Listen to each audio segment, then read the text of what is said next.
ce nom, tu as la vie. Dans ce nom, tu as la paix. Dans ce nom, tu as la victoire. Dans ce nom, tu as le triomphe sur le péché et sur la désobéissance. C'est vrai, comme tu le chantes, ce nom est infiniment grand. Il remplit à lui seul les cieux et la terre. Les cieux et la terre ne suffisent pas pour contenir ce nom, puisque c'est lui qui a créé les cieux et la terre. Il est plus grand que ce qu'il a créé. Il est merveilleux, il est magnifique.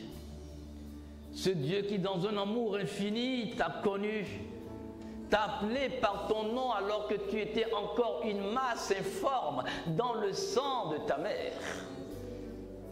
Et déjà, il te connaissait et il t'a déjà prédestiné à une destinée glorieuse, celle qui ne peut se réaliser que dans la personne du Christ Jésus.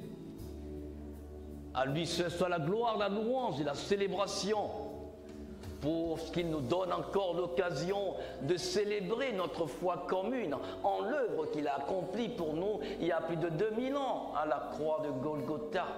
C'est pour ça que nous sommes encore réunis ce matin. C'est notre joyeux service d'offrir à lui notre action de grâce. Car les cieux et la terre chantent ses merveilles. Oui, le psalmiste, mu par le Saint-Esprit dans le psaume 19, pouvait dire « Les cieux proclament la gloire de l'Éternel et l'étendue céleste annonce l'ouvrage de ses mains. Chaque jour porte en lui un message. Chaque jour, chaque minute déclame sa poésie à la gloire de ce Dieu. Tous les éléments sont rassemblés pour célébrer ce Dieu. Les nuages, les étoiles, les planètes, les végétaux, les hommes, tout dit qu'il est merveilleux. La terre, la mer, la splendeur céleste, tout dit qu'il est merveilleux, tout dit qu'il est splendide. Et c'est ce Dieu-là qui t'a appelé à son rendez-vous encore aujourd'hui. Je voudrais que tu t'asseyes dans la confiance de ce Dieu qui t'aime d'un amour infini et qui te conserve sa bonté, sa miséricorde et sa compassion. Ce Dieu qui a commencé par nous conduire depuis un certain temps dans une série d'enseignements sur comment rendre nos prières, comment rendre nos doléances, comment rendre notre louange et notre adoration efficaces. Car il ne s'agit pas de prier pour prier, mais quand on prie, on s'attend à un résultat, on s'attend à une réponse, on s'attend à un retour favorable des prières que nous adressons à Dieu. Et aujourd'hui, avant d'entamer la 4e partie de cette étude sur comment prier efficacement, comment donner de l'efficacité, comment donner de l'impact positif à nos prières, si vous permettez, nous allons faire un rappel de ce que nous avions dit sur la 3e partie de comment prier avec efficacité. La semaine dernière, nous disions qu'il faut que chaque chrétien puisse assumer pleinement l'appel par lequel Dieu l'a appelé. Quand on t'appelle et que tu réponds, c'est que tu es prêt à faire ce pourquoi tu as été appelé. Permettez que nous nous rendions dans 2 Timothée, le chapitre 2.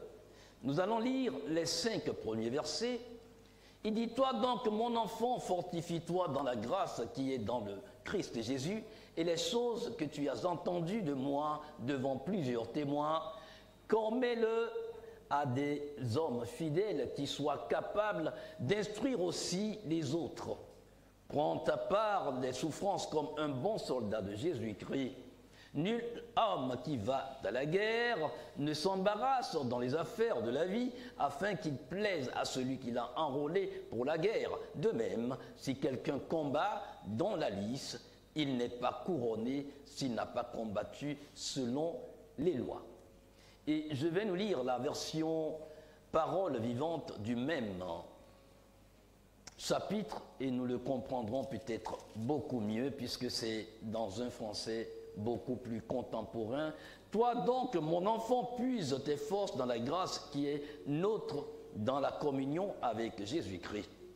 Tu as suivi mon enseignement, tu as été confirmé par les attestations de nombreux témoins. Ce que tu as ainsi appris, transmets-le à des hommes fidèles et dignes de confiance qui soient capables à leur tour d'en instruire les autres. Il continue, il dit, sache endurer la fatigue. Ne recule pas devant la peine, tel un vrai soldat de Jésus-Christ. Prends comme moi ta part de souffrance. Quiconque embrasse le métier des armes renonce à son gagne-pain ordinaire pour être entièrement à la disposition de son supérieur. Il refuse de se laisser entraîner dans les préoccupations bourgeoises pour pouvoir donner pleine satisfaction à l'officier qui l'a enrôlé. Aucun soldat partant en campagne ne s'embarrasse des affaires de la vie civile s'il veut plaire au chef qu'il a pris à son service. De même, il ne suffit pas de participer à une compétition sportive pour être vainqueur. Jamais on n'a vu un athlète gagner la coupe sans avoir respecté toutes les règles du jeu. Je disais, il faut assumer l'appel. Tu as été appelé. J'ai été appelé, nous avons été appelés. Mais l'appel voudrait que chacun puisse assumer sa responsabilité. Je dis, le chrétien doit comprendre une chose. Nous sommes de passage. Nous sommes des pèlerins sur terre. Nous ne sommes pas venus sur terre par la naissance pour y rester. C'est pour cela que vous allez voir d'ailleurs que même si dans l'ancienne alliance certains ont vécu 900 ans, il est arrivé un jour où ils devraient partir.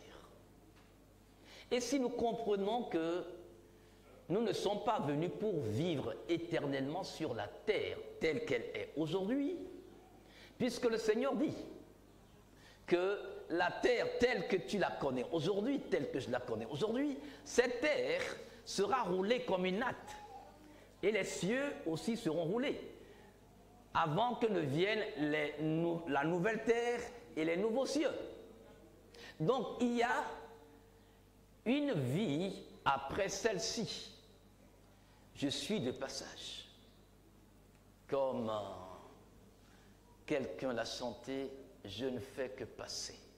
Je ne fais que passer.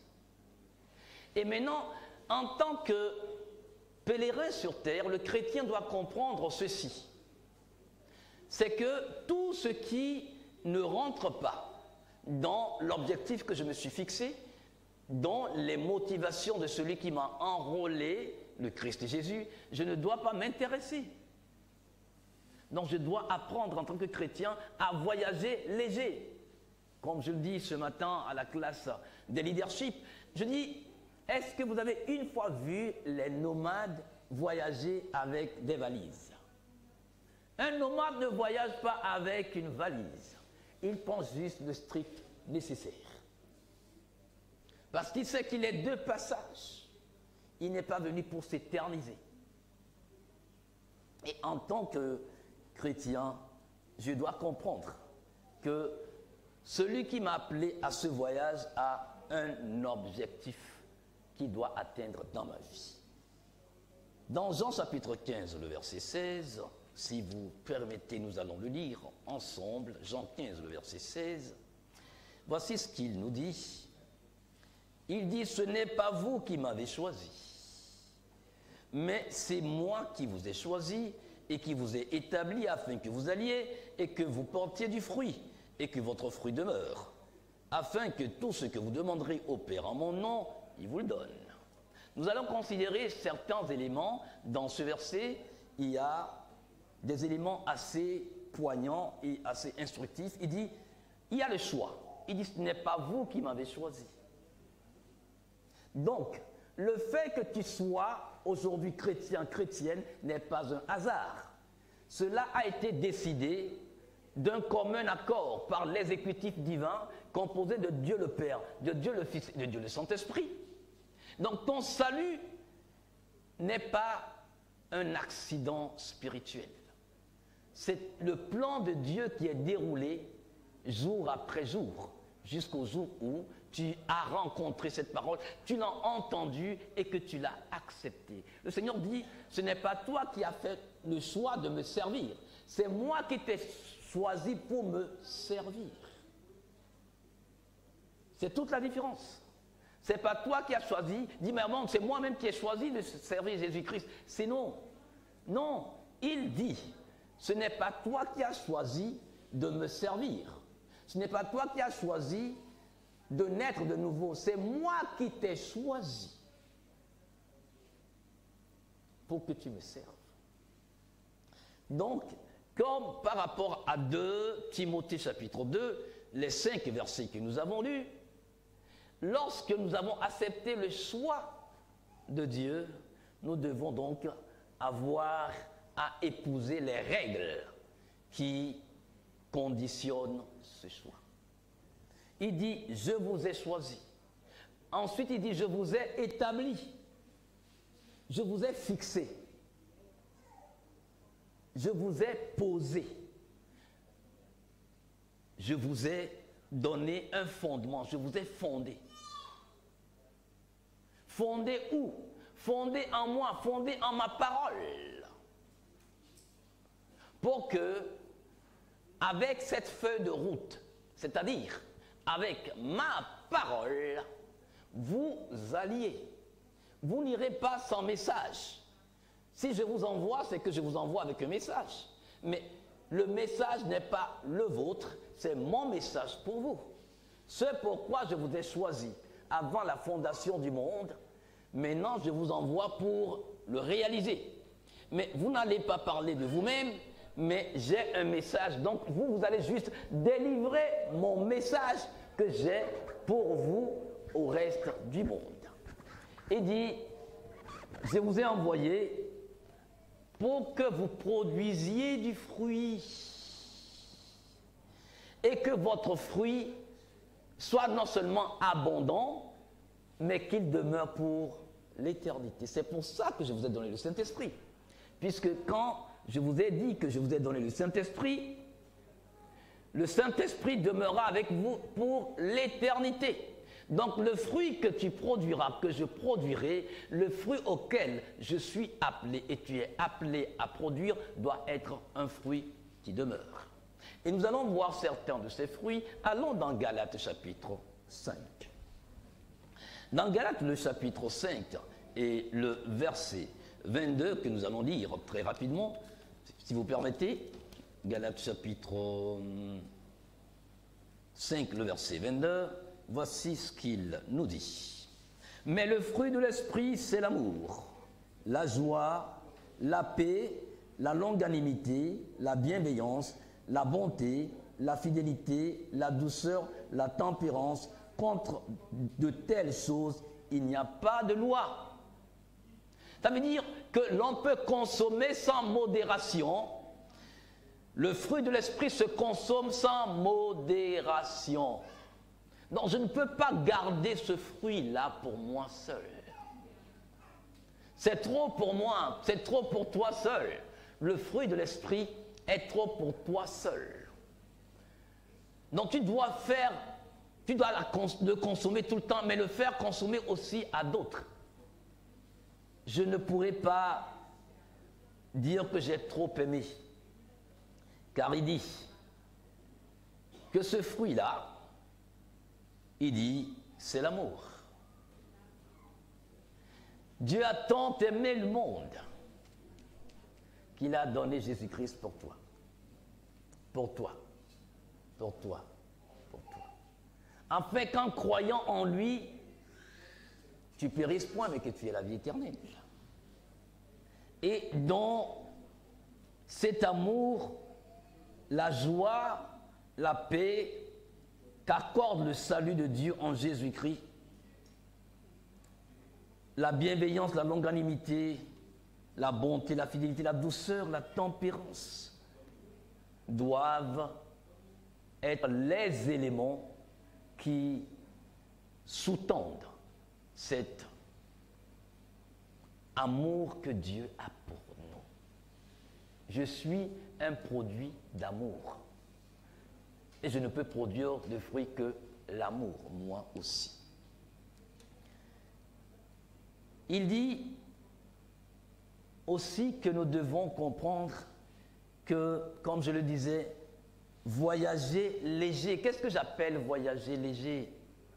J'appelle voyager léger le fait que je puisse ne pas m'embarrasser des choses qui ne sont pas utiles pour moi. Je dois faire donc le ménage dans mon cœur.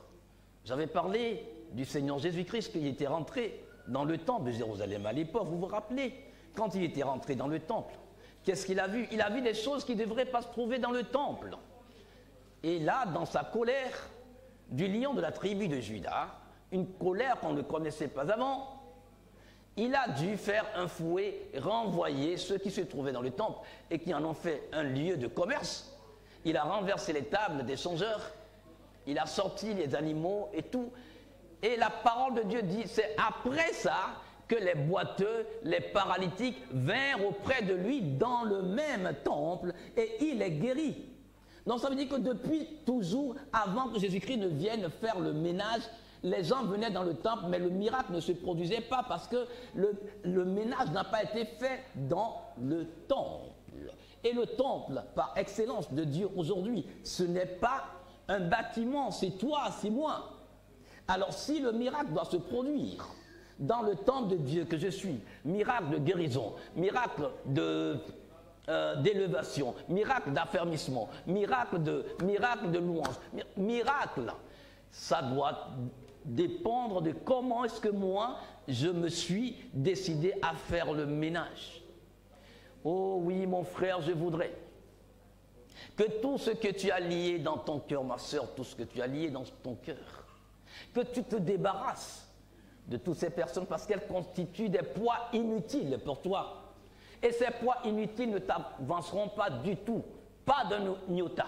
Il faudrait que tu te décides de dire, bon d'accord, il faut que je fasse passer ça parce que moi je veux avancer.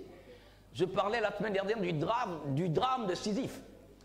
Hein, cette histoire où la personne doit rouler une grosse pierre jusqu'au sommet de la montagne et à peine arrivé que la pierre redescend dans la vallée et on fait du va-et-vient. Certains chrétiens, leurs vies sont comme des essuie-glaces. On quitte là-bas, on revient là, on quitte ici, on revient là, on quitte ici, on revient là. Et on n'évolue pas, on fait du surplace malheureusement. Oui, je peux dépenser de l'énergie sans bouger. Si je reste ici et que je fais ça, oui, je ne bouge pas, je reste sur place. Je ne bouge pas, mais je peux transpirer. Beaucoup de chrétiens sont en train de faire du surplace.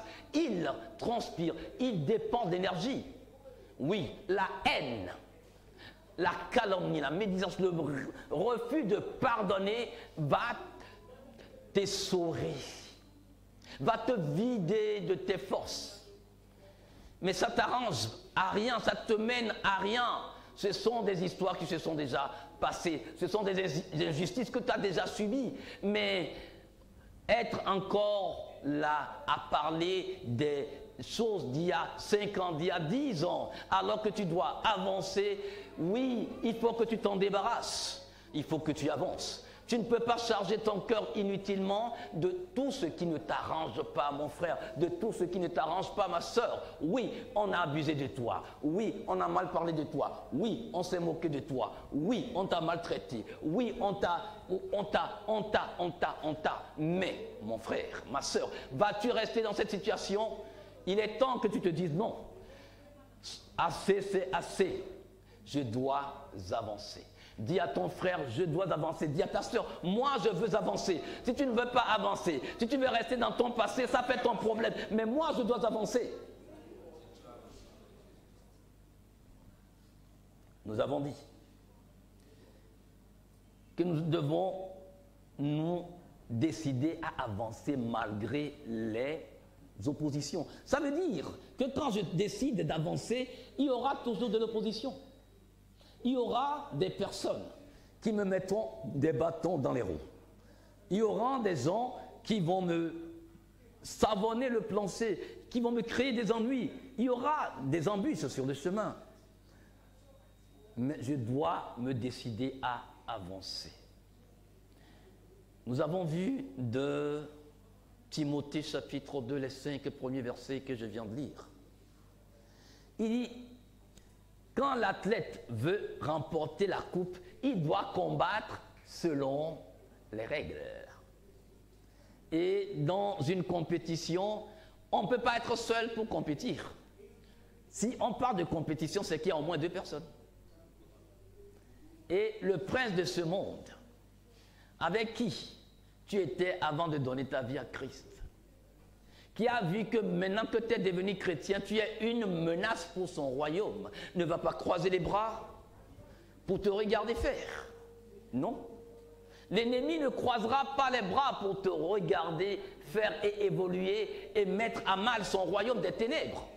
Donc il se servira des hommes, il se servira des situations, il t'opprimera spirituellement et physiquement, tu en recevras. Mais rends grâce à Dieu, quand il y a tout ça, ce sont des signes que tu mets à mal le royaume des ténèbres et que tu es une personne efficace. Donc dans ce cas, tu dois te prendre au sérieux. Oui. Si tu ne menaces pas une sécurité, on ne te dérange pas. C'est pour cela que je dis toujours, si un chrétien est là et que sa vie ne rencontre pas des oppositions, ce chrétien doit se poser des questions. Parce que si tu es tranchant spirituellement, je t'assure, il y aura de l'opposition dans ta vie. Tu dors, tu te réveilles, il n'y a rien qui se passe. 1 mois, 2 mois, 3 mois, pose-toi la question, Seigneur, est-ce que je suis toujours avec toi? Pas est-ce que tu es toujours avec moi, parce qu'il est toujours avec toi. Seigneur, est-ce que je suis toujours avec toi? Et si oui, est-ce que je suis en train de faire ce que tu attends de moi? Parce que si tu as dit, le disciple n'est pas plus grand que son maître, mais tout disciple accompli sera comme son maître. Donc si je fais ce que le maître fait, c'est ce que j'aurai de l'opposition dans ma vie. Ah ben ça c'est évident. Et il dit que nous devons apprendre à avancer. Vous savez, dans Proverbe 24, le verset 16, il dit à 7 reprises, c'est-à-dire 7 fois, un juste peut tomber. Donc ça veut dire, mon frère, n'aie pas peur de tomber. C'est-à-dire, quand tu te lances dans ce combat, dans cette bataille pour Christ, c'est que tu peux tomber. Même sur la Via Dolorosa, quand Christ même portait la croix, il est tombé. Mais il n'est pas resté écrasé par le poids de la croix. Il s'est relevé. Donc la Bible te dit aussi, dans Proverbe 24, le verset 16, qu'à 7 reprises, le juste peut tomber, mais il se relève. Qu'est-ce qui relève le juste? La justice de Dieu en Jésus-Christ du juste va le relever. Ne fais pas du lieu de chute un lieu de couchette. Et ensuite, il dit, Hébreux 12, versets 1 et 2, vous êtes environnés par une grande multitude de témoins, toi et moi. Donc, ces témoins-là, c'est-à-dire, dans les cieux, ils sont plus nombreux. Sur la terre, on est combien? On ne fait même pas 8 milliards, hein? Ça fait 7 milliards de voisins, comme on le dit, hein, à RFI. Donc, je dis, 7 milliards contre des myriades. Milliards de milliards. Et ces témoins spirituels t'encouragent. Ils applaudissent lorsque tu triomphes d'une tentation, tu triomphes d'une épreuve, tu résistes à une épreuve, tu résistes à une tentation, tu dis, tiens, bravo, vas-y, vas-y, vas-y. Même si sur la terre, tu ne rencontres que de l'opposition, tu ne rencontres que des critiques, sache quand même que dans les cieux, tu as des spectateurs, des vrais spectateurs qui t'applaudissent et qui t'encouragent. Alors, peu importe, si sur la terre je rencontre des difficultés, je vais avancer. Parce que la course dans laquelle je me suis engagé n'est pas une course physique, elle est plutôt spirituelle. Nous allons terminer par le fait que Dieu veut que nous révisions nos motivations. C'est-à-dire, quand tu es appelé par Dieu, tu dois chaque fois te remettre en question. Tu ne peux pas te contenter aujourd'hui de la grâce d'hier.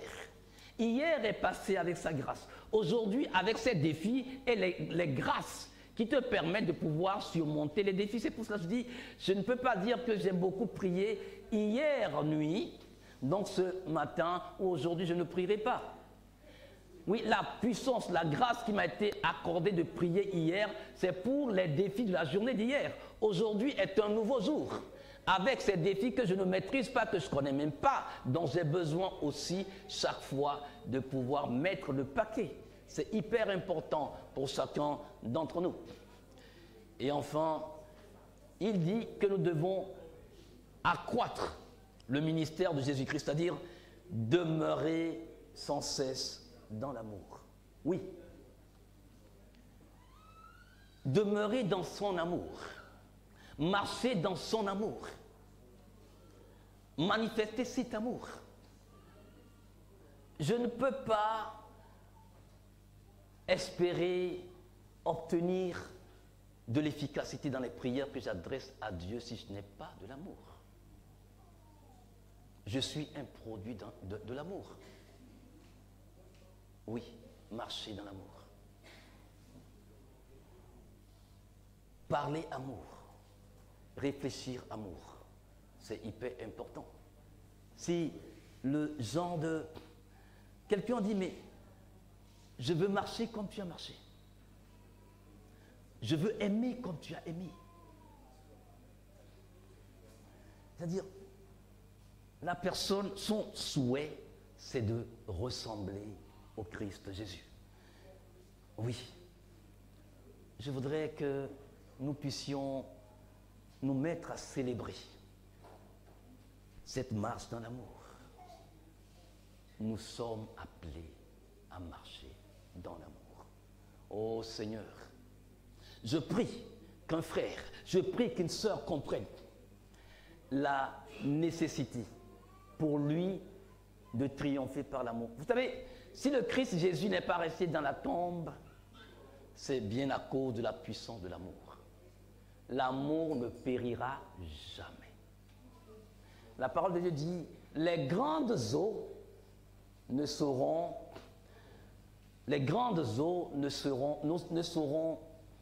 éteindre l'amour. Non. Oh Seigneur, je voudrais que nous puissions célébrer cet amour dans ce cantique qui est affiché. C'est un cantique qui dit « Walk in love », marcher dans l'amour. Et que chacun puisse tenir compte de chaque parole de ce cantique qui est affiché.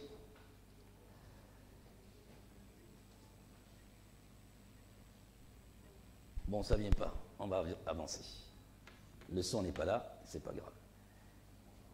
Voici le contenu. Il dit, je veux marcher comme tu as marché. Je veux aimer comme tu as aimé.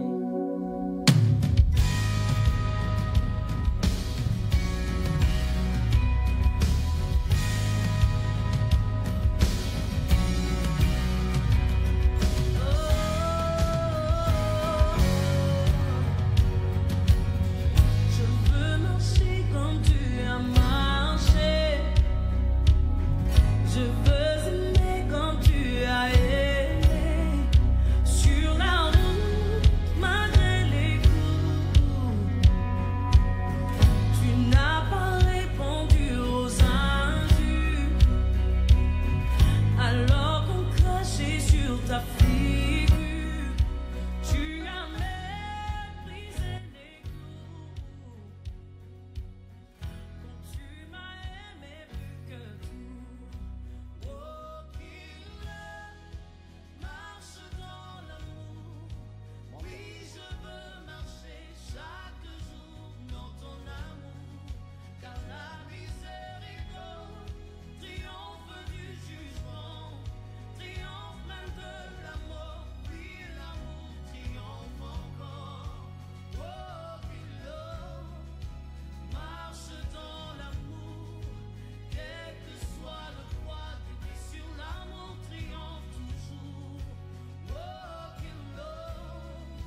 le vrai Ézéchiel qui vous parle, vous ne le voyez pas. Vous entendez le son que ce Ézéchiel émet, mais vous ne le voyez pas. C'est un homme intérieur qu'on ne voit pas. Nous sommes d'abord, en tant que chrétiens, nous sommes des êtres spirituels. Dans Genèse 2, le verset 7, il est dit, Dieu prit de la poussière, il forma l'homme, et il souffla dans ses narines un souffle vivifiant, et l'homme devint une âme vivante. Donc l'esprit de Dieu au contact du corps poussière a donné une âme vivante. Et c'était ce qui était au début dans le jardin d'Éden, lorsque Adam et Ève furent créés. Ce temps-là a duré pour je ne sais combien d'années ou combien de millénaires, ce que les théologiens appellent la dispensation de l'innocence. Mais Dieu, pour tester leur obéissance et leur amour pour lui, leur a dit, dans le jardin que j'ai créé avant même de vous avoir créé, j'ai planté ce jardin, pas pour moi, mais pour vous. Donc tout ce qui est dans le jardin, c'est pour vous que je l'ai fait, à une seule condition. Il y a l'arbre qui est appelé l'arbre de la connaissance du bien et du mal. Vous n'y mangerez pas, car au jour où vous en mangerez, certainement vous mourrez. C'est ce qui leur a été dit. Mais puisque l'homme a été créé à l'image et à la ressemblance de Dieu, c'est un être de volonté. Et à cause peut-être de cette volonté, l'homme a fait le mauvais choix de vouloir passer outre ce que Dieu lui a dit. C'est en ce moment que l'homme a été coupé. La connexion entre l'humain et Dieu spirituel a été coupée en ce moment-là. Spirituellement, ils étaient morts, mais physiquement, ils vivaient encore. Donc, toute personne qui naît, qu'elle le veuille ou pas, a déjà contacté le virus du péché par procuration, parce que étant issu de la race adamique. Maintenant, pour que nous puissions être reconnectés avec Dieu, il a fallu un acte héroïque encore de la part de Dieu que nous avons offensé. Jésus-Christ, son Fils unique, qui existe en tant que Dieu. Philippiens 2, à partir du verset 5. Mais qui n'a pas regardé comme un droit à discutailler avec le Père, mais a accepté de payer le prix de la rédemption qui s'offre à quiconque l'accepte, nous permet d'être reconnectés avec le divin. Et nous place dans une position d'ailleurs bien meilleure que l'auraient été Adam et Ève dans le jardin d'Éden s'ils n'avaient pas péché. Parce qu'en dehors du fait que nous soyons devenus créateurs, nous soyons encore créatures de Dieu, nous sommes enfants de Dieu selon Jean chapitre 1er, le verset 12. À tous ceux qui l'ont reçu, à tous ceux qui croient en son nom, il leur a donné le droit, le pouvoir, la puissance, l'autorité de devenir des enfants de Dieu. Donc, en Jésus-Christ, je suis mieux loti qu'en Adam et Ève. Je dois rendre grâce à Dieu. Parce que, à cause de son amour, pour que je ne retombe plus dans les mêmes travers que Adam et Ève, dont je suis issu par la race humaine, il me donne non seulement de garder mon statut de personne créée à l'image et à la ressemblance de Dieu, mais il me donne d'avoir un statut supérieur, enfant de Dieu, qui doit grandir pour devenir fils et fille de Dieu avec autorité et puissance. C'est ce que chaque chrétien doit comprendre. Mais l'homme est aussi âme. Or, l'âme, c'est le tréfonds de l'homme, c'est-à-dire ce qui est au fond de l'homme. Et l'âme est composée de 3 dimensions, que sont la pensée, la volonté et les émotions. Tout cela, ça constitue l'intellect humain. Or, il est dit, quand vous lisez Genèse 2, le verset 7, lorsque l'Esprit de Dieu souffla dans le corps poussière, ce corps devint une âme vivante. Donc, l'homme étant esprit, âme et corps, le corps est neutre. En réalité, le corps est un habitat. C'est juste le véhicule qu'utilise l'esprit et l'âme pour se réaliser, pour s'exprimer. Mon corps est le véhicule que l'esprit régénéré, qui est en contact direct avec Dieu tout le temps, utilise pour accomplir les actes de tous les jours. Sauf que, au niveau de l'âme, il y a un problème.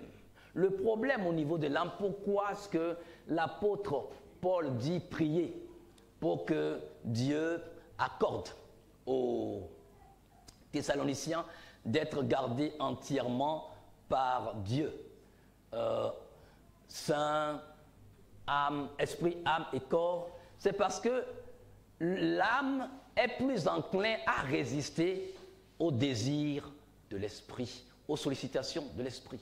L'apôtre Paul dit, ce qui est bien, je le sais, et mon esprit prend plaisir à ça.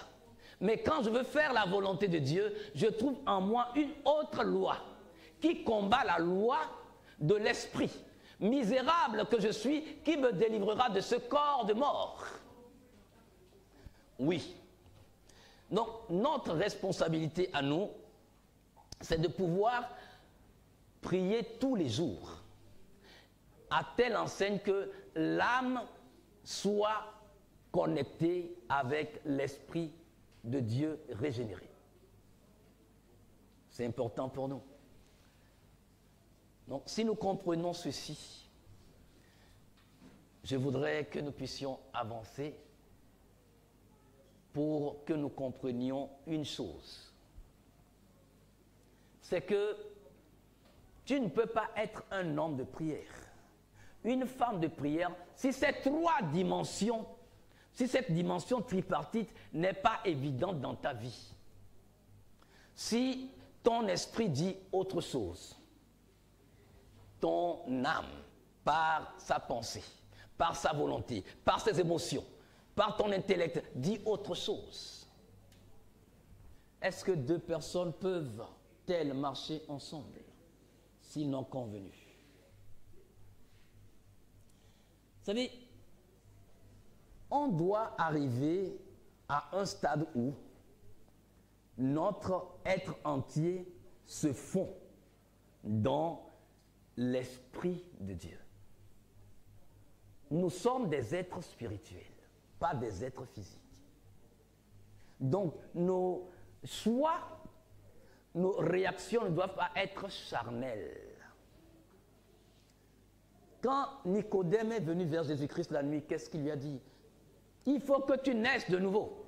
Parce que ce qui est né de la chair est chair, et ce qui est né de l'esprit est esprit. Les deux sont opposés. Et ils s'opposent toujours. Donc pour que nous puissions faire la volonté de Dieu dans la prière, notre âme doit être régénérée aussi. Mais pour que l'âme puisse changer, il faut forcément que l'âme se nourrisse de la même parole qui a permis à l'esprit d'être régénéré. Vous savez, quand vous priez, en réalité, vous engagez 2 dimensions. Vous engagez l'esprit et vous engagez l'âme. C'est l'esprit qui se délecte des bienfaits de la parole de Dieu qui décide de prier. Donc Dieu met dans ton esprit le désir de prier. Mais des fois, l'âme dit non, tu es fatigué. Tu as sommeil. Dieu aussi sait que tu as sommeil. Tu peux dormir. Quand tu te seras réveillé, tu seras plus frais, tu seras plus fraîche pour le faire. J'ai un témoin. Oui. L'âme combat toujours l'esprit. Or, lorsque l'âme n'est pas en accord avec l'esprit de Dieu qui veut prier à travers toi, la prière n'aura pas d'efficacité. Donc tu vas prier intellectuellement peut-être, mais rien ne se fera. Et pour ceux qui parlent en langue, c'est en ce moment que le parler en langue te sera d'un grand intérêt. Tu te mettras à parler en langue. Là, spirituellement, l'esprit se dope et finit par entraîner l'âme dans cette louange, cette adoration, cette communion. C'est hyper important pour chacun d'entre nous. Donc ces deux dimensions engagées dans la prière doivent coordonner. Et quand la prière est bien faite, vous allez vous rendre compte qu'après avoir prié, vous vous sentez léger, vous vous sentez légère, vous êtes plein de joie, vous chantez des cantiques. C'est un peu comme si vous nagez vous voguez sur des nuages roses. Il faut que les deux marchent ensemble. C'est pour cela qu'il dit dans 1 Thessaloniciens 3, le verset 23, que Dieu vous rende parfaitement saint, totalement saint, entièrement saint. Ça veut dire que nous n'avons pas encore atteint ce degré de sainteté pour pouvoir vivre la plénitude de ce duo esprit et âme dans ce corps matériel. Dieu veut que tu puisses, dans cette prière avec efficacité à laquelle tu t'attends, harmoniser tes voix avec le Saint-Esprit. Nous allons parler très rapidement du Saint-Esprit pour que nous comprenions pourquoi. Quand il dit harmonise-toi avec le Saint-Esprit, il entend accorde-toi, entends-toi, unifie-toi au Saint-Esprit, allie-toi au Saint-Esprit. Qui est le Saint-Esprit? J'ai posé la question, qui est le Saint-Esprit? Je n'ai pas dit, qu'est-ce que le Saint-Esprit? On commet toujours cette erreur. On compare le Saint-Esprit à quelque chose, à une force impersonnelle. J'ai posé la question, qui est le Saint-Esprit? Pas qu'est-ce que le Saint-Esprit?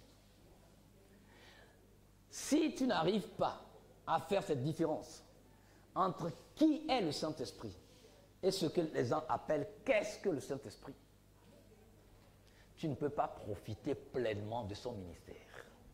Le Saint-Esprit est Dieu, premièrement. Dans Matthieu, chapitre 28,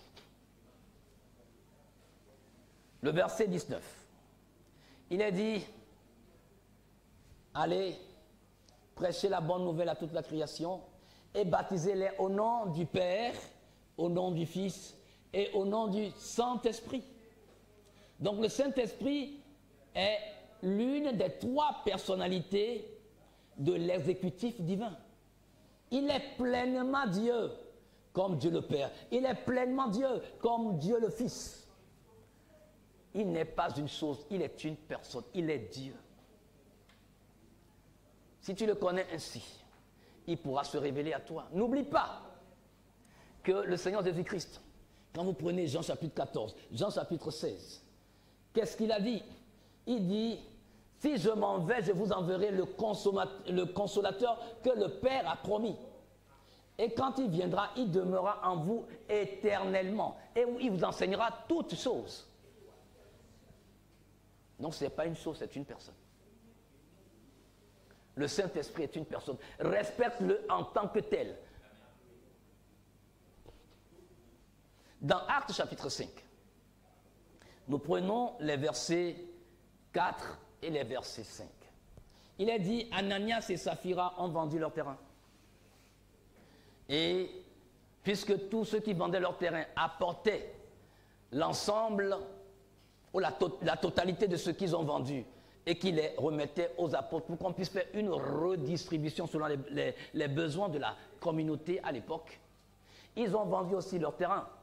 Mais je ne sais pas de qui venait des deux l'idée de garder une partie. Est-ce de Ananias? Est-ce de Saphira? Je ne vais pas spéculer là-dessus.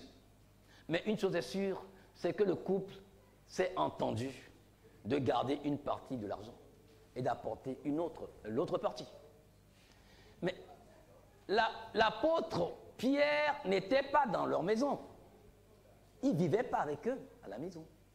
Mais dès que Ananias a apporté les sous et les a déballés, la question que Pierre lui a posée, est-ce que c'est tout l'argent? Est-ce que c'est tout l'argent de la vente? Il dit oui. Et l'apôtre Pierre a continué et dit, mais comment Satan a pu te séduire au point de mentir au Saint-Esprit? Le verset 5 dit, ce n'est pas à des hommes que tu as menti, mais à Dieu. Le Saint-Esprit est Dieu. Le Saint-Esprit est Dieu. Regarde-le dorénavant comme ça et respecte-le dorénavant comme ça, c'est-à-dire appréhende-le comme ça. Alors, il se révélera à toi. Le Saint-Esprit est aussi l'esprit de capacitation, c'est-à-dire l'esprit de puissance, l'esprit de force. C'est lui qui te rend capable d'accomplir l'œuvre. C'est pour cela que le Seigneur Jésus-Christ, à la résurrection, a dit à ses disciples, allez m'attendre à Jérusalem, dans la chambre haute, dans l'esprit de prière, pour que vous soyez revêtus de la puissance d'en haut. Le Saint-Esprit surviendra sur vous. Et ainsi, vous serez mes témoins à Jérusalem, en Samarie, en Judée, jusqu'aux extrémités de la terre. Sans lui, tu ne peux pas accomplir l'œuvre à laquelle tu as été appelé. Sans le Saint-Esprit, tu ne peux pas faire une bonne louange, une bonne adoration, une bonne action de grâce. Tu ne peux pas prier, tu ne peux pas faire comme Dieu veut. Tu le feras, les hommes verront, ils applaudiront, mais devant Dieu, ça n'a aucune signification, ça n'a aucun poids spirituel. Parce que c'est lui qui a été mandaté pour t'accompagner, pour te guider, pour t'instruire. Le ministère du Christ Jésus sur terre, quand vous lisez les évangiles, ce ministère n'aurait jamais été possible dans la vie de Jésus-Christ en tant que fils de l'homme sans le Saint-Esprit. Il est dit, ceux qui sont conduits par l'Esprit de Dieu sont enfants de Dieu, sont fils et filles de Dieu. Es-tu conduit par cet esprit? As-tu le témoignage du Saint-Esprit dans ta vie?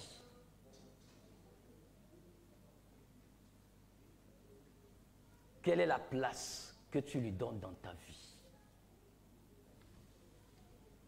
À chacun de répondre à cette question.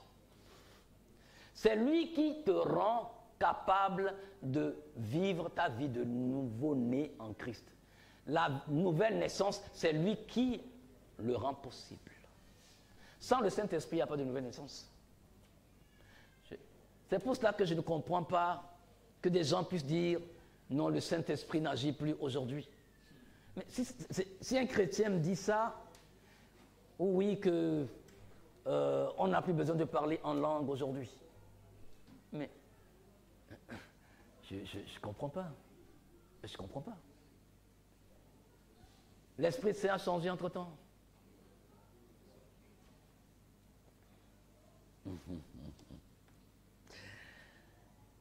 Je voudrais que vous compreniez que même du vivant de Jésus-Christ, il a donné l'esprit de régénération, de nouvelle naissance à ses disciples avant de partir. Quand vous lirez Jean chapitre 20, le verset 22, qu'est-ce qu'il vous dit? Que Jésus-Christ a soufflé sur ses disciples et il leur a dit, recevez le Saint-Esprit. L'esprit de la nouvelle naissance, l'esprit de la régénération. Ce souffle-là, ce n'est pas le baptême dans le Saint-Esprit, puisque Jésus-Christ a dit, c'est quand je m'en serai allé que lui viendra. Jésus-Christ était encore sur terre, donc ça ne pouvait pas être le baptême dans le Saint-Esprit. Lisons les Écritures.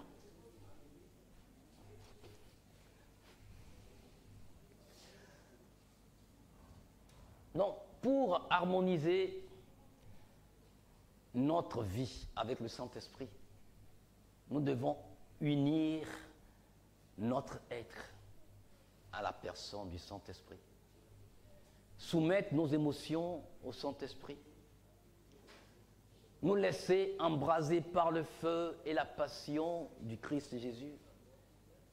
Et permettre à ce que le Saint-Esprit nous étreigne et ne nous lâche pas, à moins que nous fassions ce que Dieu attend de nous.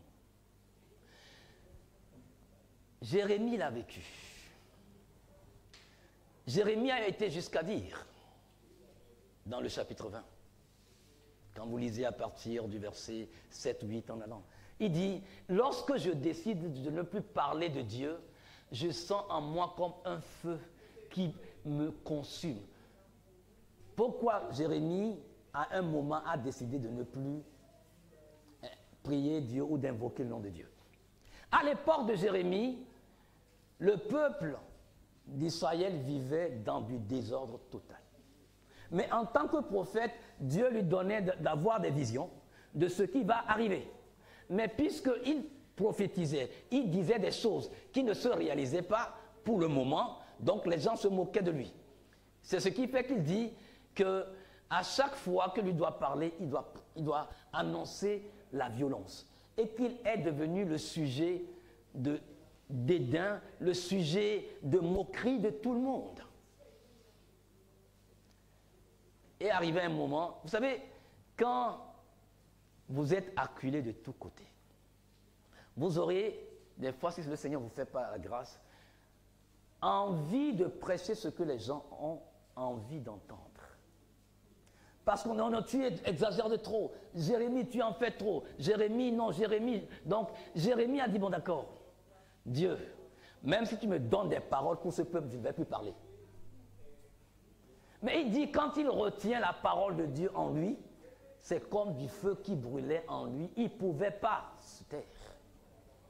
Je prie que ce feu-là embrase chacun d'entre nous pour que nous soyons amenés à pouvoir déclarer les oracles de l'Éternel, quelles que soient les oppositions que nous aurons à rencontrer. Oui, nous sommes dans le monde, mais nous ne sommes pas du monde. N'essaie pas de parler le langage des hommes du monde. Tu ne peux pas parler ce langage. Tu sais pourquoi? Parce que tu es né de la vérité. Tu as l'esprit de vérité, dit du Saint-Esprit, qui est en toi. Lorsque tu as confessé Jésus-Christ comme ton Seigneur personnel et le sauveur de ton âme, le Saint-Esprit est déjà venu habiter en toi. Et il est dit que c'est un esprit éternel. Donc ça veut dire que c'est lui qui te garantit l'entrée dans l'éternité. Et en tant qu'esprit d'éternité, il est aussi esprit de vérité. Si tu veux parler le langage du monde, ça veut dire que tu seras amené à mentir. Mais, bon, peut-être certains savent bien mentir. Mais des gens comme nous, quand on essaye, on se fait toujours prendre. Ouais. Je me rappelle, il y a des années, ouais, ça fait une quinzaine d'années où j'essayais de protéger mon chef service devant le directeur administratif et financier. Quand j'ai commencé, il me dit, oh Ézéchiel, arrête, tu ne sais pas mentir. Parce que ça se sentait dans mes traits que, en fait, j'étais pas à l'aise, mais je devais protéger mon chef de service. Oui, il m'a dit, non, Ézéchiel, arrête, tu ne sais pas mentir. Donc ça veut dire que mentir aussi, ça s'apprend. Ça s'apprend. Mais je ne veux pas parler ce langage, je ne veux plus que tu parles ce langage. Dis à Satan, je ne parlerai plus ton langage. Toi, tu es le père du mensonge, je ne parlerai plus jamais ton langage. Oui. Tu es appelé à parler le langage de l'amour, le langage de la vérité, le langage de la justice, le langage de la compassion, le langage de l'obéissance, le langage de la loyauté, de la fidélité à Dieu. C'est le langage que tu as reçu. C'est ça qui se parle dans le royaume du Fils d'amour de Dieu à qui nous avons été associés en tant que le premier-né d'entre un grand nombre de frères et de sœurs que nous sommes. Que sa paix, qui surpasse toute intelligence, garde ton cœur et ta pensée en Jésus-Christ. et que tu apprennes dorénavant à mettre le Saint-Esprit là où il est censé être.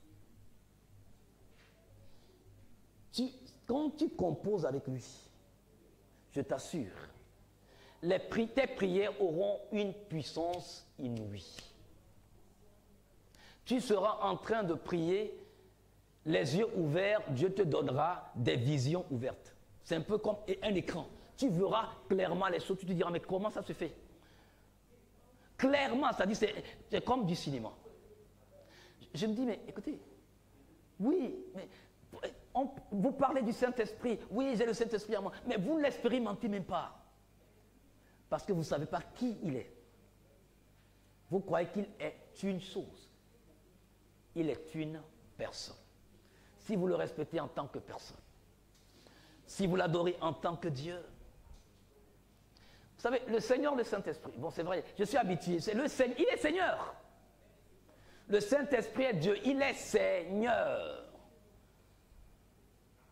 C'est pour cela que je n'arrêterai pas, parce que je dis, ta vie sans le Saint-Esprit ne signifie absolument rien.